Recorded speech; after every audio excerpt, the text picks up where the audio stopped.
next ఇప్పుడు transitive and symmetric reflexive అని చెప్పాలి కానీ మ్యాపింగ్ ఇస్తాం 1 2 ఉంది 2 1 ఉంది 2 3 ఉంటే 3 2 ఉంది 1 3 ఉంటే 3 1 2 2 1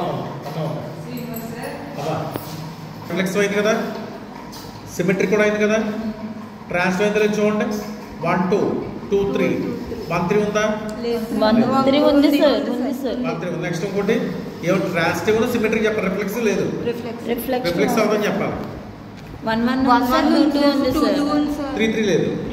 అంటే రిఫ్లెక్షన్ అవ్వాలి మొత్తం సెట్ అంతా అవ్వాలి అన్నారు సార్ అవును పోయినట్టే కదా ఒకటి పోయినట్టే కనుక ఇది పోయింది కదా సార్ మరి ఇక్కడ 1 2 3 ఎలిమెంట్స్ అప్లై చేసాము మనం 1 1 2 ప్రాపర్టీ హోల్డ్ చేసి 3 3 హోల్డ్ చేయాలి రిఫ్లెక్టివ్ అవ్వాలంటే ప్రతి ఎలిమెంట్ కూడా రిఫ్లెక్టివ్ అవ్వాలి అవ్వాలి రిఫ్లెక్టివ్ అంటే 3 రిఫ్లెక్టివ్ అవ్వలేదు అంటే అవ్వలేదు అక్కడ రాసినట్టు చూడండి 3 3 లేదు అవును అదేనా